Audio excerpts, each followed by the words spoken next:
உடனேயே நமக்கு என்ன தோணும்னா இந்தியா 21ஆம் நூற்றாண்டை நோக்கி போய் கொண்டிருக்கிறது.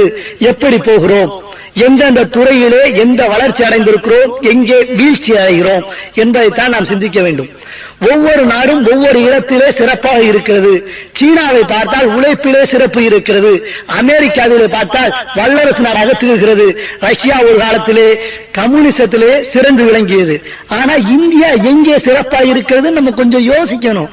கலை கலாச்சாரம் மறுமலர்ச்சி என்பதிலே சிறந்து இருக்கிறது. நம்ம இப்ப எதுல முன்னேறி இருக்கிறோம்? விஞ்ஞான முன்னேற்றம் இருக்கு, கம்ப்யூட்டர் உலகம் வந்துருச்சு, தொழில் வளர்ச்சி வந்துருச்சு, ஆணுக்கு பெண் சரி நிகர் சமம் வந்துருச்சு, ஆனா இன்டர்நெட் முதற்கொண்டு வந்துருச்சு. ஆனா இந்தியா சரியாத்தா செல்லுதா யோசிச்சா அதாங்க இல்ல. நம்ம எங்கனக்குள்ள வீழ்ச்சி அடைகிறோம். ஒரு சோசியல் சேஞ்ச் வருகிற போது எங்கனக்குள்ள நம்ம வீழ்ச்சி அடைகிறோம் கொஞ்சம் சிந்திக்கணும்.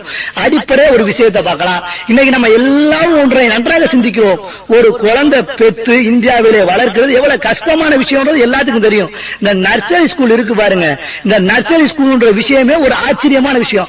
என்னன்னா நர்சரி ஸ்கூல்ல ஒரு குழந்தையை விடுகிற போதே 1008 கனவோட விடுவோம். ஒண்ணுமில்ல, சின்ன குழந்தை விளையாடுகிற போதே ஒரு 4-5 விளையாட்டு பொருளை போட்டு எதை அது எடுக்குதோ அந்த துறைக்கு போகும் என்கிற கற்பனை எல்லாம் உண்டு. 5 வயது குழந்தைகிட்டே நம்ம கேட்போம், நீ என்ன ஆக போகிற? அம்மா நான் போலீஸ்காரன் ஆக போறேன், அம்மா நான் கலெக்டர் ஆக போறேன், அம்மா நான் IAS ஆக போகிறேன், அம்மா நான் விஞ்ஞானி ஆக போறேன் என்று அத்தனை குழந்தையும் சொல்லத்தான் செய்யும். ஆனா நர்சரி ஸ்கூல்ல சேர்க்கும் போது அந்த நர்சரி ஸ்கூல் எப்படி இருக்குன்றதை நம்ம கொஞ்சம் சிந்திக்கணும். நர்சரி ஸ்கூல் எப்படி இருக்கு? இன்னைக்கு தேற்று கட்ட வர்றவங்க எல்லாம் நர்சரி ஸ்கூல் வச்சா சம்பாதிக்கலாம் என்கிற சிந்தனை வருகிறது. கல்வி என்னைக்கு நல்லதை கத்துத்தல்ல பணத்துக்காக வருகிறதோ அங்கே ஒரு தீங்கு இருக்குல்ல. ஒன்னும் இல்ல சார், ஒன்னும் இல்ல, ஒன்றை நன்றாக சிந்தியுங்கள். குழந்தைய நம்ம கொண்டு போய் விடுறோம்னா அந்த குழந்தைக்கு சொல்லி தரவங்க எப்படி இருக்கணும்? இன்னைக்கு நம்ம நாட்டுல நம்ம சுத்தி நடக்கிற நர்சரி ஸ்கூல்ல 7வது ஃபெயிலான பிள்ளை கூட நர்சரி ஸ்கூல்ல டீச்சரா இருக்கு சார். அந்த பிள்ளைக்கு இருக்க ஒரே குவாலிபிகேஷன் சிகப்பா இருக்கா, சிகப்பா இருந்து பிரின்சிபாலுக்கு ஒத்து போனா அந்த பொண்ணு டீச்சரு. ஒன்னும் இல்ல, 7வது படிக்கிற பொண்ணுக்கு டீச்சரா இருக்கிறதுக்கு அப்பா அம்மாவுக்கு இன்டர்வியூ வைக்குது. அப்பா அம்மா டிகிரி படிச்சாலே அந்த பிள்ளைக்கு அங்க சீட்டா. அது போக டொனேஷன் 78 புத்தகம்.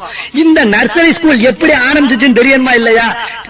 கலிபோர்னியா யூனிவர்சிட்டியை சார்ந்த கேத்தரின் லண்டரின் எழுதிய புத்தகம் ஒன்று இருக்குங்க, நர்சரி ஸ்கூல் மேனுவல் அப்படின்ற புத்தகத்துல நர்சரி ஸ்கூல் டீச்சருக்கு என்னென்ன தகுதி இருக்குன்னு அதுல எழுதியிருக்கான்.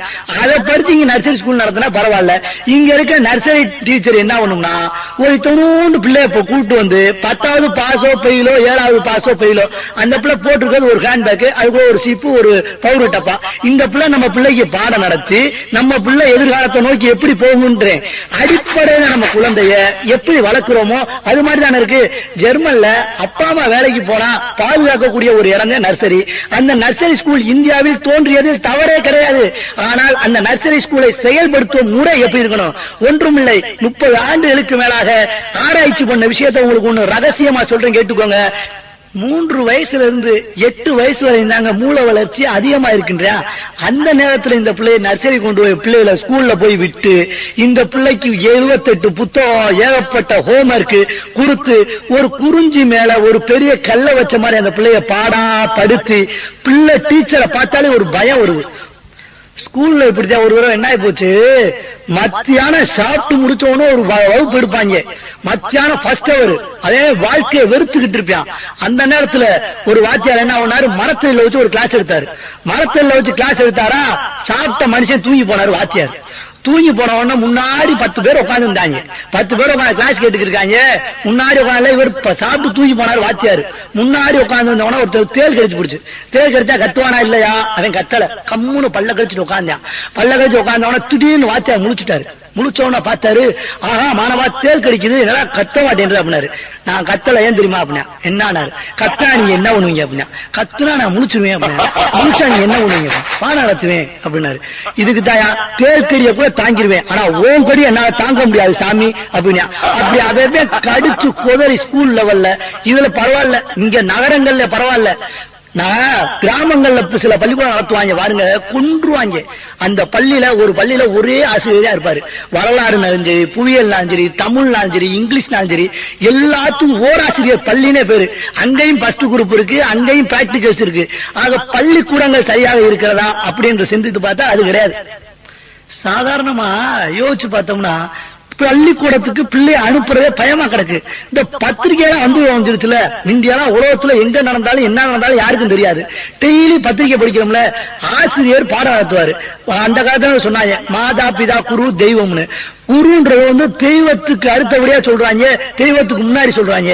அந்த குருவை பேப்பர்ல போட்டிருக்கேன், படிக்க அசிங்கமா இருக்கு. அதாவது ஆசிரியர் கற்பழித்து மாணவி பலி. அட நாசமா போ.